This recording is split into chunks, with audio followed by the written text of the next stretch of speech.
Crop improvement का next lecture है बाजरा फसल उन्नयन, या इंग्लिश में इसको बोलते हैं पर्ल मिलेट क्रॉप इम्प्रूवमेंट।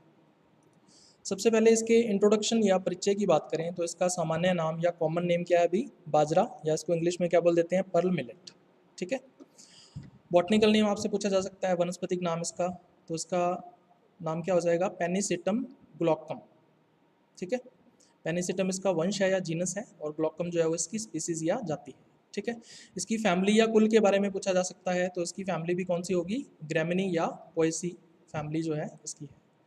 गुणसूत्र संख्या या क्रोमोसोम नंबर्स आपसे पूछा जा सकता है, तो इसमें कितने होते हैं, 14 होते हैं। तो 2n is equal to 2x is equal to कितने हैं, 14 या 14 क्रोमोसोम्स हैं इसके अंदर।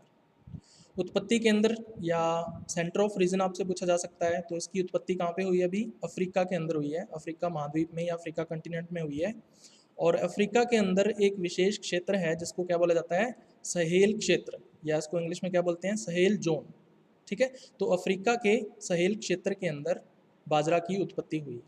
ठीक है। इस पर डायरेक्ट क्वेश्चन जो है वो पूछा जाता है उत्पत्ति केंद्र के बारे में, तो इंपॉर्टेंट चीज़ है।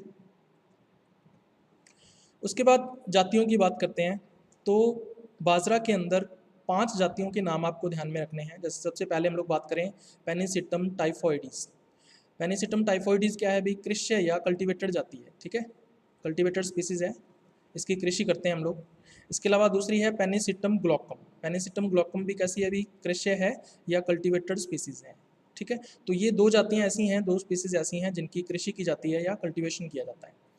बाकी की जो 3 जातियाँ हैं जिसमें आती है पेनिसिटम पर्पुरियम, पेनिसिटम सक्वामुलेटम एंड पेनिसिटम ओरिएंटेल।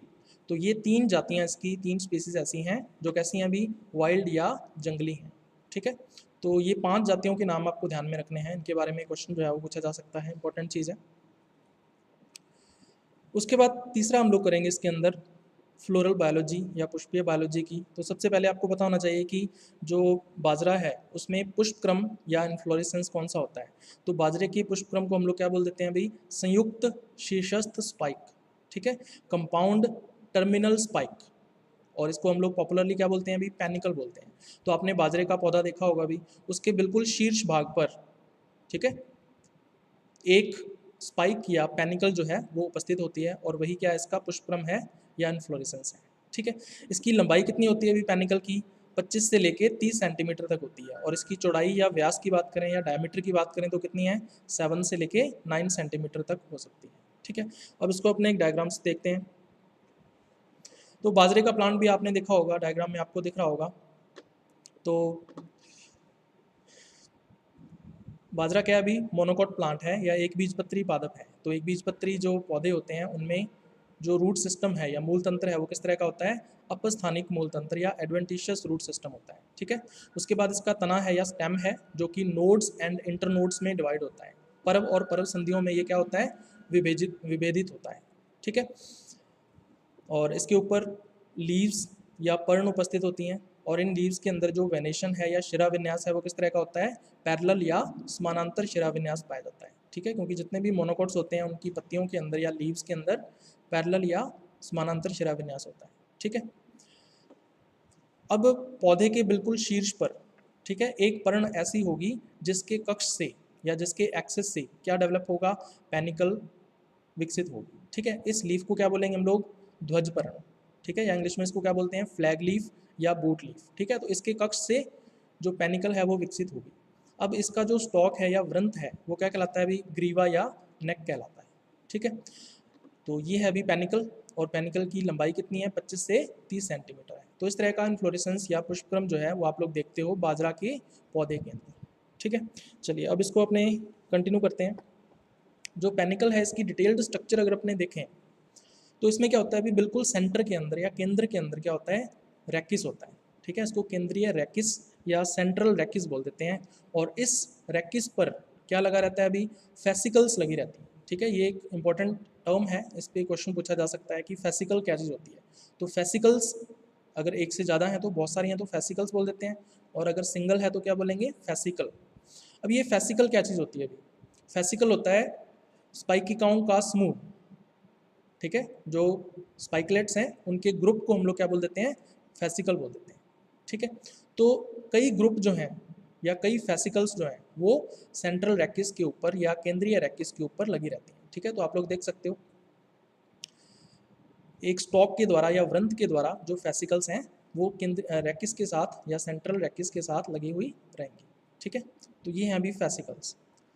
तो ये हो जाएगी इसकी स्पाइक या पेनिकल की स्ट्रक्चर। ठीक है, अब अपने थोड़ा और डिटेल में जाते हैं। अब हम देखते हैं कि जो एक फेसिकल है, ठीक है, एक फेसिकल जो है उसकी संरचना किस तरह की होती है। तो एक फेसिकल में आपसे पूछा जा सकता है कि कितनी स्पाइकिकाएँ या स्पाइकलेट्स होती हैं। तो आप लोग कितनी बताओगे भी? टोटल 6 स्पाइकिकाएँ या स्पाइकलेट्स होती हैं, टोटल 6 होती हैं। ठीक है, और ये कैसे होती हैं? 3 जोड़ों में होती हैं। ठीक है, तो 3 जोड़ी स्पाइकलेट्स बोल सकते हैं या फिर 3 पेयर्स स्पाइकलेट्स या स्पाइकिकाएँ कह सकते हो। तो टोटल कितनी होगी? 6 हो गई, क्योंकि एक जोड़े में 2 स्पाइकिकाएँ होंगी। तो इस डायग्राम के अंदर आप लोग देख सकते हो ये इसका स्टॉक है या वृंत है, जिस पर 3 ब्रांचेस हैं, है ना, 3 शाखाएं हैं, और हर एक शाखा पर आपको कितनी स्पाइकिकाएँ या स्पाइकलेट्स दिख रही होंगी? 2 स्पाइकिकाएँ दिख रही होंगी। तो टोटल कितनी हो गई ये? 3 जोड़ी हो गई। ठीक है, तो 3 पेयर्स ऑफ स्पाइकलेट्स जो हैं वो एक फेसिकल में हमें देखने को मिलती है। ठीक है, चलिए अब अपने एक स्पाइकिका की स्ट्रक्चर देखेंगे, या एक स्पाइकलेट जो है उसके अंदर क्या कुछ होता है। तो प्रत्येक स्पाइकिका के अंदर आपसे ये पूछा जा सकता है कि कितने पुष्प होते हैं या कितने फ्लावर्स होते हैं। तो 2 फ्लावर्स या 2 पुष्प होते हैं हर एक स्पाइकिका के अंदर। अब इन दोनों में से जो ऊपरी पुष्प होता है या अपर फ्लावर होता है वो कैसा होता है अभी? बाइसेक्सुअल या द्विलिंगी होता है। और जो निचला पुष्प होगा या लोअर फ्लावर होगा वो कैसा होगा? स्टेमिनेट होगा या पुंकेसरी होगा। ठीक है, या इसको नर पुष्प भी बोल देते हैं। तो एक पुष्प तो कैसा है? द्विलिंगी है, और दूसरा कैसा है? नर पुष्प है या पुंकेसरी पुष्प है। ठीक है, अब दोनों में से कोई भी पुष्प हो सकता है, या द्विलिंगी पुष्प हो सकता है, बाइसेक्सुअल फ्लावर, या पुंकेसरी या स्टेमिनेट फ्लावर हो सकता है। हर एक पुष्प के अंदर और क्या चीज़ होती है? 2 तो होते हैं इसके अंदर, हरासित परिदल या रिड्यूस्ड टेपल्स, और इन रिड्यूस्ड टेपल्स को हम लोग क्या बोलते हैं पॉपुलरली? लोडिक्यूल्स। ठीक है, तो 2 लोडिक्यूल्स आपको देखने को मिलेंगे हर एक पुष्प के अंदर, हर एक फ्लावर में। एक लेम्मा होगा, ठीक है, और एक पेलिया होगा। ये हर एक पुष्प के अंदर होते हैं, चाहे वो द्विलिंगी पुष्प हो चाहे वो पुंकेसरी पुष्प हो। ठीक है, तो अपने इसको डायग्राम से देखते हैं अभी क्या कुछ है इसके अंदर। तो ये आपको एक स्पाइकिका की संरचना जो है वो डायग्राम के अंदर दिख रही होगी। ठीक है, इसमें सबसे नीचे की तरफ क्या है? इसका स्पाइकिका का स्टॉक है या वृंत है। इस वृंत पर क्या उपस्थित होता है अभी? ग्लूम्स उपस्थित होते हैं। ठीक है, ग्लूम्स क्या है अभी? बंधे सहपत्र हैं। तो सबसे नीचे की तरफ क्या होगा? निचला ग्लूम होगा या लोअर ग्लूम होगा, और उसके बाद ऊपर की तरफ क्या होगा? ऊपरी ग्लूम या अपर ग्लूम। तो ये दोनों के दोनों क्या हैं? स्टेराइल ब्रैक्ट्स हैं या बंधे सहपत्र हैं। ठीक है, अब उसके बाद क्या होता है अभी? लेम्मा जो है, लेम्मा की संख्या कितनी है अभी? 2 है। देखो, एक लेम्मा तो ये है जो इस तरफ जा रहा है राइट साइड की तरफ, और दूसरा लेम्मा ये है जो किस तरफ जा रहा है? लेफ्ट साइड की तरफ जा रहा है। ठीक है, तो जितने लेम्मा होंगे उतने ही फ्लावर्स होंगे। ठीक है, ये चीज़ हमेशा ध्यान में रखना। तो सबसे पहले हम लोग बाइसेक्सुअल फ्लावर की बात करते हैं, द्विलिंगी पुष्प की बात करते हैं, जो कि आपको बाईं ओर या लेफ्ट साइड दिखाई दे रहा होगा। तो इसके अंदर आपको ये वाली जो संरचना दिख रही है इसको क्या बोल देते हैं? अंडप या कार्पेल। और ये तीन तीन आपको क्या दिख रहे होंगे यहाँ पे? पुंकेसर या स्टामेन्स दिख रहे होंगे। ठीक है, और ये ग्रीन स्ट्रक्चर जो है, हरे रंग की जो संरचना है, ये क्या है? पेलिया है। ठीक है, और ये नीचे की तरफ क्या है? लेम्मा है। तो इसका मतलब यहाँ पे पुंकेसर और स्त्री केसर यानी स्टामेन्स एंड कार्पेल्स दोनों उपस्थित हैं। इसका मतलब ये कैसा है? द्विलिंगी पुष्प है या बाइसेक्सुअल फ्लावर है। ठीक है, दूसरे फ्लावर की तरफ अगर अपने चलें तो इसके अंदर आपको दिख रहा होगा कि सिर्फ यहाँ पे 3 स्टामेन्स हैं या पुंकेसर हैं। ठीक है, यहाँ पे अंडप या कार्पेल जो है वो पूर्णतः क्या है? एब्सेंट है। ठीक है, इसके अलावा इसमें क्या है भी? एक पेलिया है। तो ये क्या कहलाएगा? पुंकेसरी पुष्प या स्टेमिनेट फ्लावर कहलाएगा, या मेल पुष्प, मेल फ्लावर या नर पुष्प इसको बोल देते हैं। ठीक है, तो ये 2 फ्लावर हैं जो मैंने आपको अभी बताया। चलिए, अब सबसे पहले हम लोग बात करते हैं जो बाइसेक्सुअल फ्लावर है या द्विलिंगी पुष्प है। बाइसेक्सुअल फ्लावर के अंदर आपसे पूछा जा सकता है कि कितने पुंकेसर होते हैं या कितने स्टामेन्स होते हैं, तो आपको क्या बताओगे? 3। तो 3 पुंकेसर हैं, 3 स्टामेन्स हैं, और अंडप कितने होते हैं इसके अंदर? 1 अंडप होता है। अब अंडप के अंदर बीजांड आपसे पूछा जा सकता है, या ओव्यूल्स कितने होते हैं हर एक कार्पेल के अंदर?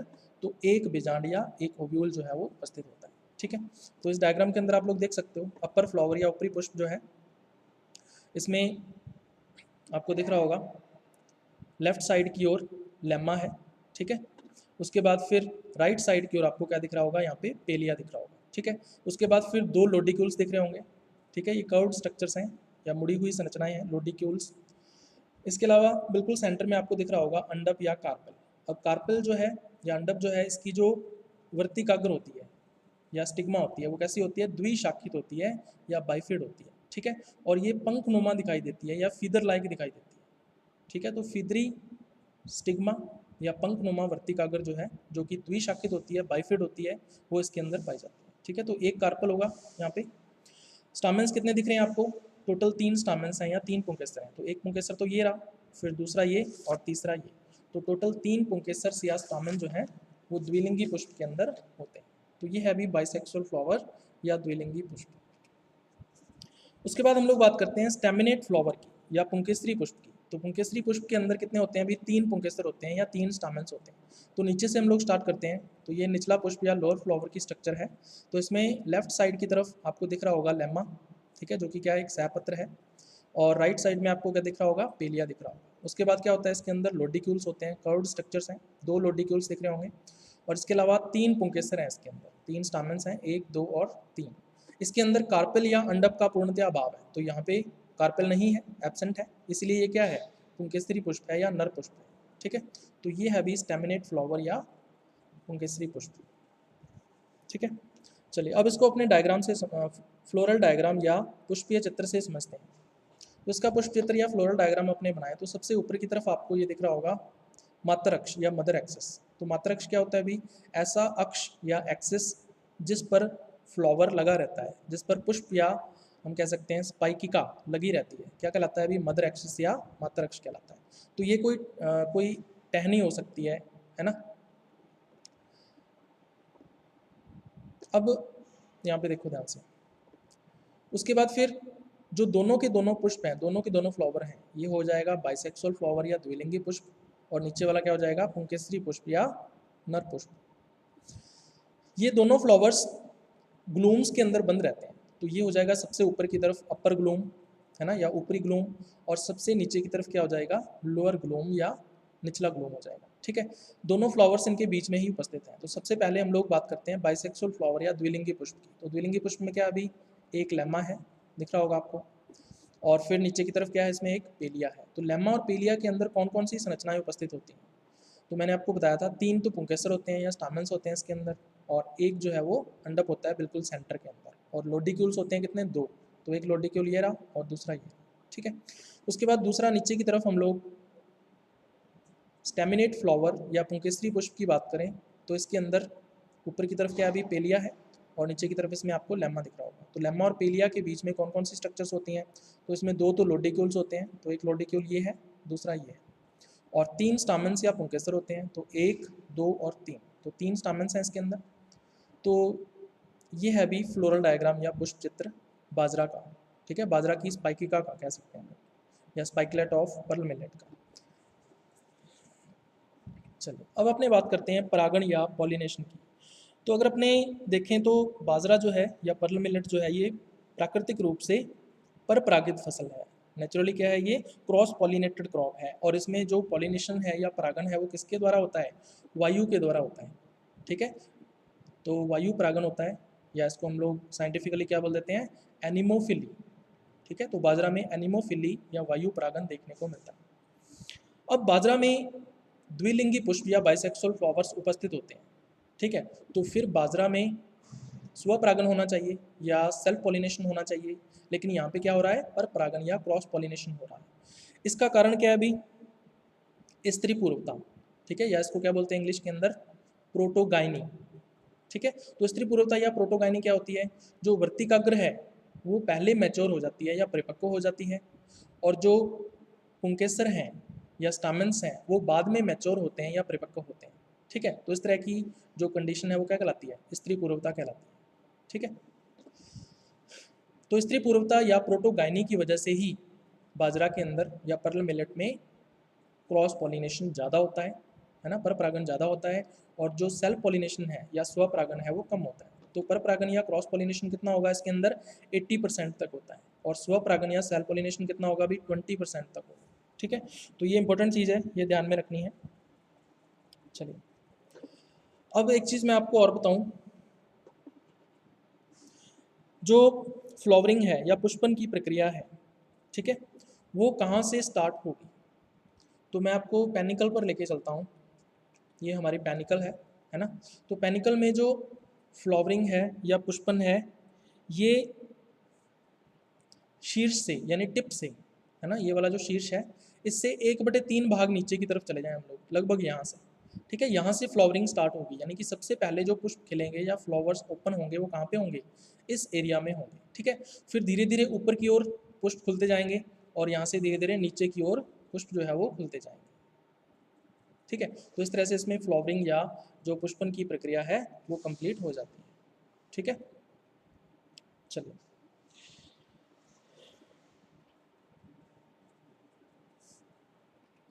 अब सबसे पहले हम लोग बात करते हैं जो द्विलिंगी पुष्प हैं या बाइसेक्सुअल फ्लावर्स जो हैं, उनमें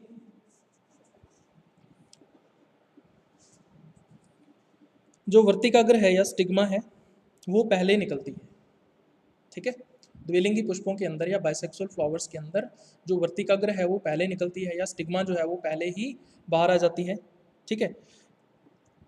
और 2 से 3 दिनों के अंदर, है ना, वर्तिकाग्र के बाहर निकलने के 2 से 3 दिनों के अंदर ही जो पुष्पन की प्रक्रिया है या फ्लावरिंग का जो प्रोसेस है वो क्या हो जाता है, कंप्लीट हो जाता है, ठीक है। और फिर उसके बाद क्या होता है, जो परागकोश हैं या एंथर्स हैं वो बाहर निकलते हैं, ठीक है। तो अब यहाँ पे क्या देख रहे हो आप, वर्तिकाग्र या स्टिग्मा पहले बाहर निकल रही है, ठीक है। ये पहले बाहर निकल गई तो इसका मतलब क्या होगा, किसी दूसरे पौधे से आए हुए जो परागकण होंगे या पोलन ग्रेन्स होंगे वो इसको क्या कर देंगे, परागित कर देंगे, है ना। तो इसको क्या बोलते हैं, पर परागन या क्रॉस पॉलिनेशन। तो जब तक परागकोश बाहर निकलते हैं या एंथर्स बाहर निकलते हैं तब तक जो वर्तिकाग्र है वो निषेचित हो चुकी होती है या फर्टिलाइज हो चुकी होती है। तो इसका मतलब ज़्यादातर या 80% तक क्या होगा, इसके अंदर पर परागन या क्रॉस पॉलिनेशन ही होगा, ठीक है। तो ये जो प्रावस्था है इसको क्या बोल देते हैं अभी, प्रथम नर प्रावस्था या फर्स्ट मेल फेज, ठीक है, इसको फर्स्ट मेल फेज बोल देते हैं। तो ये इंपॉर्टेंट चीज़ है, ये आपको ध्यान में रखनी है बाइसेक्सुअल फ्लावर के लिए या द्विलिंगी पुष्पों के लिए। उसके बाद बात करते हैं हम लोग स्टेमिनेट फ्लावर्स जो हैं, यानी जो पुंकेसरी पुष्प होते हैं उनके लिए। तो अब पुंकेसरी पुष्प जो हैं इनके अंदर कार्पेल या अंडप तो है नहीं, ठीक है। तो इसमें क्या है, अभी सिर्फ परागकोश हैं, ठीक है। और परागकोश जो हैं वो कब बाहर निकलते हैं, जो जो एंथर्स हैं वो कब बाहर निकलते हैं, फ्लावरिंग के 5वें दिन, ठीक है। पुष्पन पूर्ण हो जाता है, जो फ्लावरिंग है वो कंप्लीट हो जाती है, उसके 5वें दिन या 5th डे जाके जो एंथर्स हैं या परागकोश हैं वो बाहर निकलते हैं, ठीक है। और इसको हम लोग क्या बोल देते हैं अभी, द्वितीयक नर प्रावस्था या सेकेंडरी मेल फेज, ठीक है। तो प्राइमरी मेल फेज क्या है, प्राथमिक नर प्रावस्था क्या है, द्वितीयक नर प्रावस्था या सेकेंडरी मेल फेज क्या है, इनके बारे में आपको पता होना चाहिए। इन पे डायरेक्ट क्वेश्चन जो है वो कई बार पूछा जाता है, ठीक है। तो इंपॉर्टेंट चीज़ है। अब आपसे ये पूछा जा सकता है कि जो बाजरा है या पर्ल मिलेट है इसमें फ्लावरिंग का टाइम क्या है, जो पुष्पन है वो दिन के कौन से समय होता है। तो ये होता है अभी शाम को 8 बजे, लगभग रात को 8 बजे स्टार्ट हो जाता है और सुबह 2 बजे तक जो पुष्पन की प्रक्रिया है या फ्लावरिंग का प्रोसेस है वो चलता रहता है। तो रात को 8 बजे से लेके सुबह 2 बजे तक, ठीक है। तो ये टाइम जो है या समय जो है ये आपको ध्यान में रखना है भाई, इंपॉर्टेंट चीज़ है, ठीक है। चलिए, अब आपसे पूछा जा सकता है कि इसके अंदर जो फल है या फ्रूट है वो किस तरह का होता है। तो बाजरा में कैरियोप्सिस टाइप का फ्रूट जो है वो पाया जाता है, ठीक है। और कैरियोप्सिस में जो बीज चोल है या सीड कॉट है वो क्या होता है अभी, संलयित हो जाता है या फ्यूज हो जाता है किसके साथ, फ्रूट वॉल के साथ या फल भित्ति के साथ, ठीक है। और इसमें हम लोग ये नहीं बता सकते कि इसमें से सीड कौन सा है और फ्रूट कौन सा है। इसका मतलब बाजरा के लिए फ्रूट और सीड एक ही होता है। जितने भी सीरियल क्रॉप्स हैं, जितने भी धान्य फसलें हैं, उन सभी में ऐसा ही होता है ना। वही उसका फ्रूट होता है और वही उसका क्या होता है, सीड होता है। तो फ्रूट और सीड या फल और बीज जो है वो एक ही होते हैं, जिसको क्या बोल देते हैं हम लोग, कैरियोप्सिस बोल देते हैं, ठीक है। तो ये इंपॉर्टेंट चीज़ है जो आपको ध्यान में रखनी है अभी। तो ये थी भी बाजरा या पर्ल मिलेट की फ्लोरल बायोलॉजी। उसके बाद नेक्स्ट हम लोग करेंगे इसके प्रजनन उद्देश्य या ब्रीडिंग ऑब्जेक्टिव्स, ठीक है। तो हम लोग जो प्रजनन विधियां उपयोग करते हैं या ब्रीडिंग मेथड्स का उपयोग करते हैं पर्ल मिलेट या बाजरा के अंदर, वो किन उद्देश्यों की पूर्ति के लिए करते हैं या कौन कौन से ऑब्जेक्टिव्स को कंप्लीट करने के लिए करते हैं। तो सबसे पहला जो ऑब्जेक्टिव है, जो कि लगभग सभी क्रॉप्स के अंदर या सभी फसलों के अंदर समान रहता है, वो क्या है भी, अधिक उपज या हायर यील्ड। ठीक है, तो मैंने आपको बताया था कि अलग अलग फसलों में जो उपज है वो अलग अलग कारकों पर निर्भर करती है। तो बाजरा में उपज किन कारकों पर निर्भर करेगी, तो इसमें सबसे पहला कारक आता है पेनिकल की लंबाई या लेंथ ऑफ पेनिकल। अब पेनिकल की लंबाई जितनी ज़्यादा होगी उतनी ही ज़्यादा संख्या में जो बीज हैं या सीड हैं वो बनेंगे, है ना, और बीज जितने ज़्यादा होंगे उतनी ही उपज या यील्ड जो है वो ज़्यादा होगी पर हेक्टेयर, है ना। दूसरा फैक्टर कौन सा है अभी, पेनिकल की सहजता, या इसको बोल देते हैं कॉम्पैक्टनेस ऑफ पेनिकल। ठीक है, तो पेनिकल के अंदर जो स्पाइकिकाएँ हैं या जो फेसिकल्स हैं वो जितनी ज़्यादा पास पास स्थित होंगी उतनी ही ज़्यादा संख्या में बीज बनेंगे किसके अंदर, पेनिकल के अंदर। तो इसका मतलब उतनी ही ज़्यादा उपज या यील्ड जो है वो प्राप्त होगी। ठीक है, और तीसरा है 1000 दानों का भार या वेट ऑफ 1000 सीड्स। तो दाने जो हैं जितने बड़े आकार के होंगे, है ना, जितना उनका वेट ज़्यादा होगा, भार ज़्यादा होगा, उतनी ही हम लोग क्या देखते हैं उनके अंदर प्रति हेक्टेयर उपज जो है या जो पर हेक्टेयर यील्ड है वो ज़्यादा आएगी। ठीक है, तो ये 3 फैक्टर्स हैं, ये 3 कारक हैं जो प्रभावित करते हैं बाजरा की उपज को। ठीक है, तो सबसे पहला उद्देश्य क्या रहता है हमारा, अधिक उपज या हायर यील्ड। उसके बाद दूसरा रहता है भी शीघ्र परिपक्वन या अर्ली मैचुरेशन। ठीक है, तो हमें बाजरा के अंदर या पर्ल मिलेट के अंदर ऐसी किस्मों को विकसित करना है जो कम समय में पककर तैयार हो जाए। ठीक है, उससे क्या होगा भाई, जो लेट सीजन में आने वाले इंसेक्ट्स हैं, ठीक है, लेट सीजन में अगर कोई इंसेक्ट्स का अटैक होता है या कोई डिजीज़ का अटैक होता है तो उससे हमारी जो फसल है ना, उससे हमारी जो क्रॉप है बाजरा की या पर्ल मिलेट की वो बच जाती है। ठीक है, तो ये फ़ायदा होता है अर्ली मैचुरेशन या शीघ्र परिपक्वता का। उसके बाद तीसरा क्या हो सकता है अभी इसके अंदर, फोटो इनसेंसिटिविटी या प्रकाश असंवेदीता। ठीक है, तो ये आपको पता होगा कि जो फ्लावरिंग है या पुष्पन है उसके ऊपर प्रकाश की अवधि का प्रभाव जरूर पड़ता है। ठीक है, तो अगर मान लीजिए हमने किसी एक क्षेत्र के अंदर एक उन्नत किस्म विकसित की है बाजरा की या पर्ल मिलेट की, ठीक है, अगर हम उसको किसी दूसरे क्लाइमेट में या दूसरे क्षेत्र के अंदर उसको लेके जाना चाहते हैं, ठीक है, तो उस क्षेत्र के अंदर अगर प्रकाश की अवधि में अंतर है तो उस क्षेत्र के अंदर क्या होगा, उपज पर प्रभाव पड़ेगा।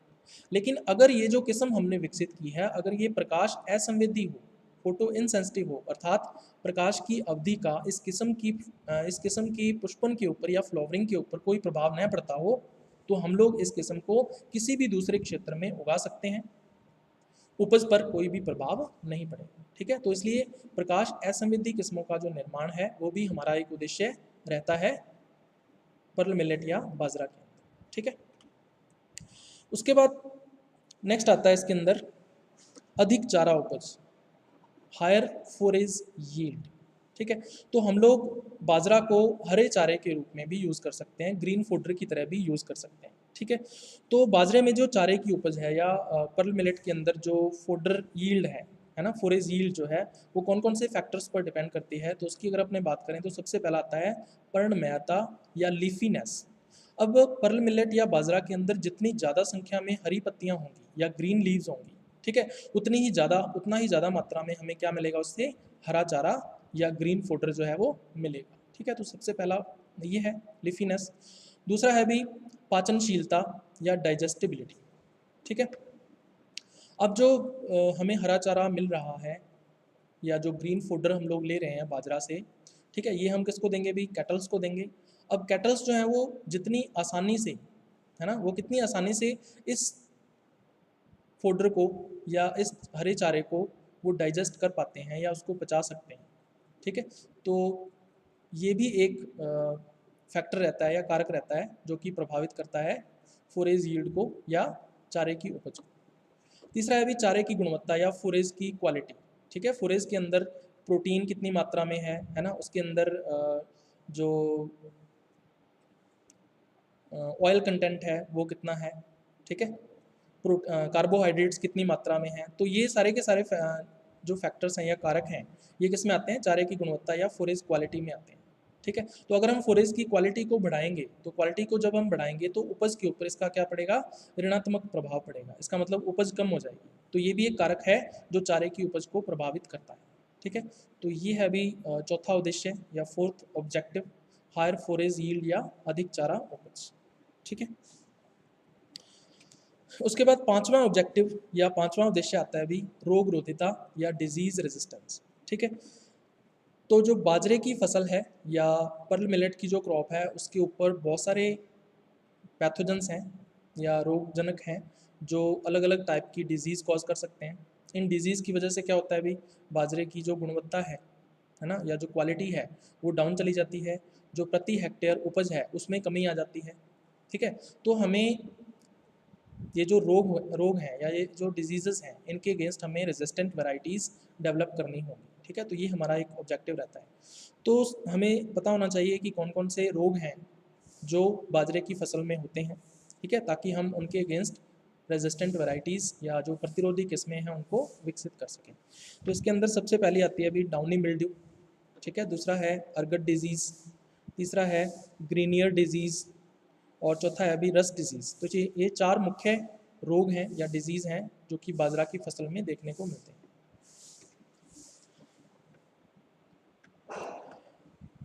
अब एक चीज़ यहाँ पे समझने वाली जो है, जो बाजरे की फसल है या जो पर्ल मिलेट की क्रॉप है, इसमें जो नाशी कीट हैं, है ना, जो डिस्ट्रक्टिव इंसेक्ट्स होते हैं उनकी समस्या नहीं रहती है। ठीक है। यानी डिस्ट्रक्टिव इंसेक्ट्स जो हैं या जो नाशी कीट हैं वो सबसे कम प्रभावित करते हैं किसको, बाजरे की फसल को। इसलिए हमें कीट प्रतिरोधी किस्मों के निर्माण की आवश्यकता बाजरे के अंदर नहीं है। तो ये चीज़ आपको ध्यान में रखनी है। उसके बाद आती है दानों की गुणवत्ता या ग्रेन क्वालिटी। ठीक है।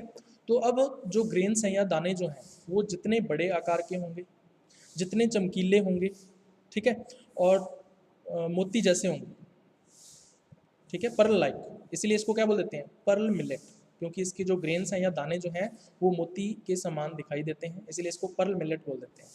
तो मोती जैसे चमकीले और बड़े दाने जो होते हैं या ग्रेन्स जो होते हैं, ठीक है, लार्ज साइज, ठीक है, शाइनिंग एंड पर्ल लाइक जो सीड्स हैं या ग्रेन्स हैं वो मानव उपभोग के लिए ज़्यादा वांछनीय है।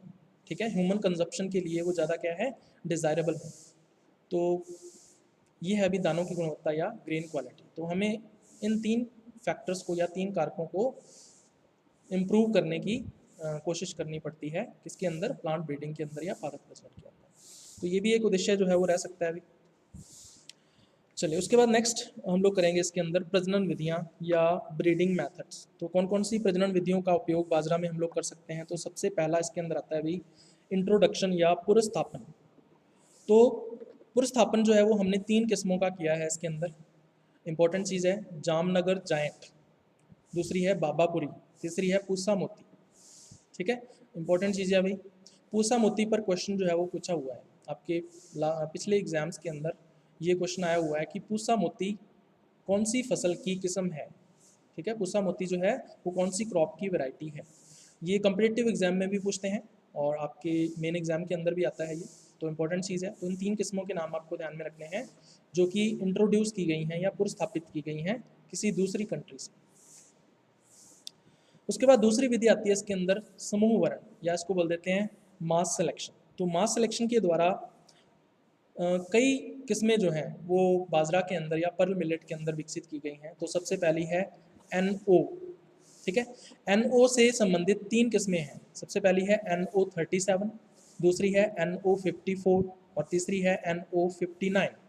तो ये तीन किस्में हैं। दूसरी आती हैं CO से संबंधित। तो इसके अंदर दो किस्में आती हैं CO2 एंड CO3 और तीसरा है भी AKP से संबंधित। तो AKP1 एंड AKP2। तो ये दो किस्में हैं जो कि समूह वरण या मास सिलेक्शन के द्वारा बनाई गई। ठीक है। तो इन किस्मों के नाम आपको ध्यान में रखने हैं, भी इंपॉर्टेंट चीज़ है। उसके बाद तीसरी विधि हम लोग इसके अंदर यूज़ करते हैं संश्लिष्ट व सम्मिश्र किस्में, सिंथेटिक एंड कंपोजिट वेराइटीज़।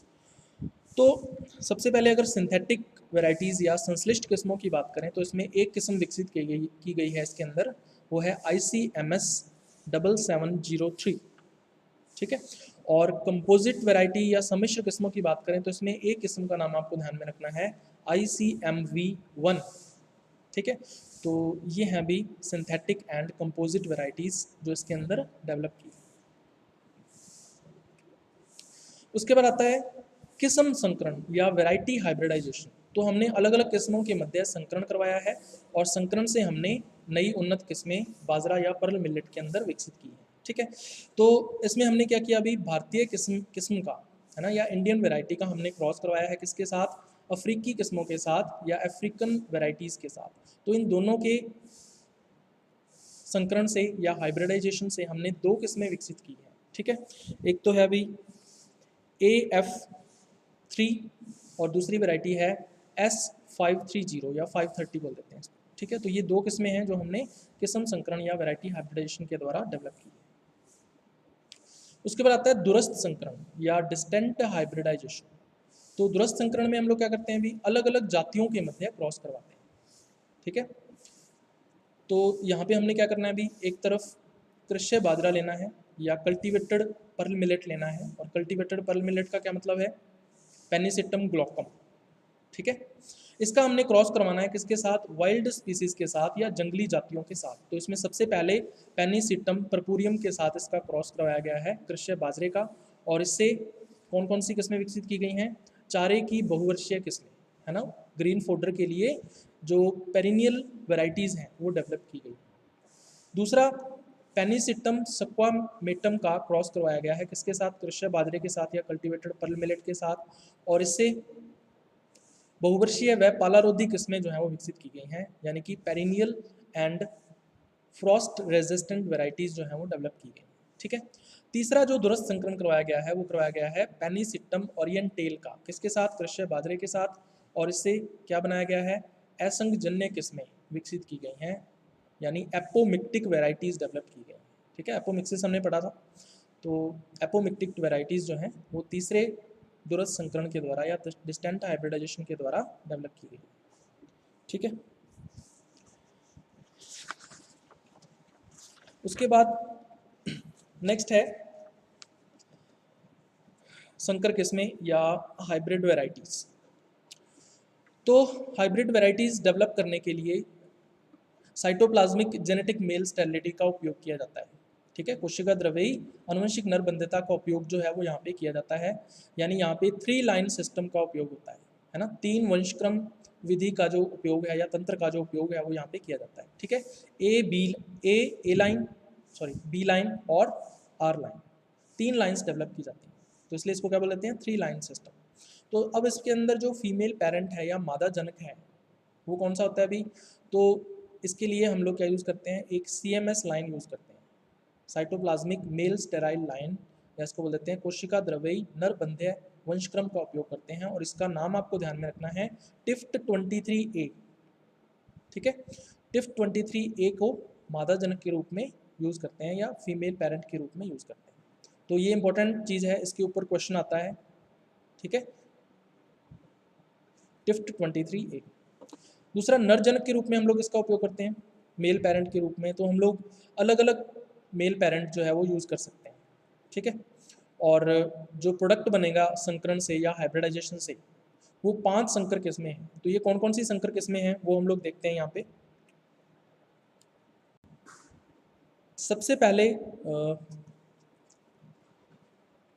एक किस्म बनाएगी जिसका नाम क्या रखा गया, HB1, ठीक है। HB1 किस्म बनाने के लिए जो मादा जनक होगा वो तो यही रहेगा टिफ्ट 23A। इसके लिए जो नर जनक का उपयोग किया गया वो कौन सा था अभी, BIL35, ठीक है। ये एक किस्म है बाजरे की जिसका उपयोग नर जनक के रूप में किया गया। और इससे संकर कौन सा बनाया गया, संकर किस्म कौन सी बनाएगी, HB1, ठीक है, या हाइब्रिड 1 बोल देते हैं इसको।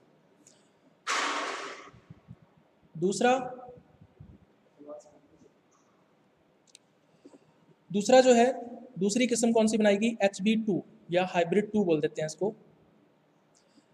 तो दूसरी किस्म के लिए जो मादा जनक है या फीमेल पेरेंट है वो कौन सा है, यही रहेगा टिफ्ट 23A। लेकिन जो नर जनक है वो चेंज हो गया, वो कौन सा है अभी, J188, ठीक है। तो J188 का टिफ्ट 23A से हमने क्रॉस करवाया और हमने कौन सी किस्म विकसित की, HB2 किस्म विकसित की, ठीक है। उसके बाद तीसरी किस्म हमने विकसित की है HB3। तो HB3 विकसित करने के लिए हम लोग मादा जनक कौन सा लेंगे, फीमेल पेरेंट वही रहेगा TIF23A। नर जनक फिर से चेंज हो जाएगा, नर जनक कौन सा है अभी यहाँ पे J104, ठीक है। तो J104 का हमने क्रॉस करवाया किसके साथ, TIF23A के साथ, और हमने क्या बनाया, HB3 वैरायटी जो है वो डेवलप की। उसके बाद चौथी वैरायटी जो हमने डेवलप की उसका नाम पड़ गया HB4, ठीक है। HB4 बनाने के लिए हम लोग मादा जनक या फीमेल पेरेंट कौन सा यूज़ करेंगे, यही रहेगा TIF23A। लेकिन जो नर जनक है वो फिर से चेंज हो जाएगा, नर जनक कौन सा लेंगे यहाँ पे K560, ठीक है, या K560 बोल देते हैं इसको। तो K560 का क्रॉस हमने करवाया किसके साथ, TIF23A के साथ, और हमने क्या विकसित किया, HB4 वैरायटी या किस्म जो थी वो विकसित की, ठीक है। उसके बाद पांचवी किस्म जो हमने इसके अंदर विकसित की उसका नाम रखा गया HB5, ठीक है। HB5 बनाने के लिए हम लोग मादा जनक यही यूज़ करेंगे TIF23A, लेकिन नर जनक परिवर्तित हो जाएगा। नर जनक कौन सा लेंगे हम लोग यहाँ पे K559, ठीक है। तो K559 का क्रॉस हमने करवाया किसके साथ, TIF23A के साथ, और कौन सी किस्म विकसित की, HB5 किस्म जो थी वो विकसित की, ठीक है।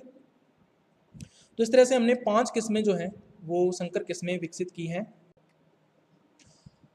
लेकिन ये जो 5 की 5 किस्में हैं, 5 किस्में कौन सी, HB1, HB2, HB3, HB4 and HB5, ये पांचों की पांचों किस्में जो हैं वो डाउनी मिल्ड्यू के प्रति संवेदी किस्में हैं, या डाउनी मिल्ड्यू के प्रति ये क्या है, सेंसिटिव हैं। इसका मतलब डाउनी मिल्ड्यू आसानी से इन किस्मों के अंदर हो जाता है, ठीक है। ये आपसे पूछा जा सकता है कि इन किस्मों का जो विमोचन है या रिलीज है वो कौन से ईयर में किया गया था। तो ये किया गया था 1965 से लेके 1972 के मध्य इनका विमोचन या रिलीज किया गया था, ठीक है। अब इन पांचों में से एक किस्म थी HB3 किस्म। तो HB3 किस्म जो थी ये सबसे ज़्यादा फेमस हुई थी या सबसे ज़्यादा लोकप्रिय हुई थी, ठीक है। तो ये चीज़ आपको ध्यान में रखनी है, पूछा जा सकता है। अन्य किस्मों की बात करें तो अन्य 2 किस्में ध्यान में रखनी है आपको, हाइब्रिड वेराइटीज़ जो हैं पर्ल मिलेट या बाजरा की। एक तो है NHB3 और दूसरा है NHB4, ठीक है। तो NHB3 और NHB4 ये दोनों की दोनों जो किस्में हैं ये डाउनी मिल्ड्यू के प्रति रोधी किस्में हैं, या डाउनी मिल्ड्यू के प्रति ये क्या है, रेजिस्टेंट वेराइटीज़ हैं। इसका मतलब ये जो डाउनी मिल्ड्यू है वो इन किस्मों के अंदर नहीं फैलता है, ठीक है। तो ये था अभी अपना आज का लेक्चर।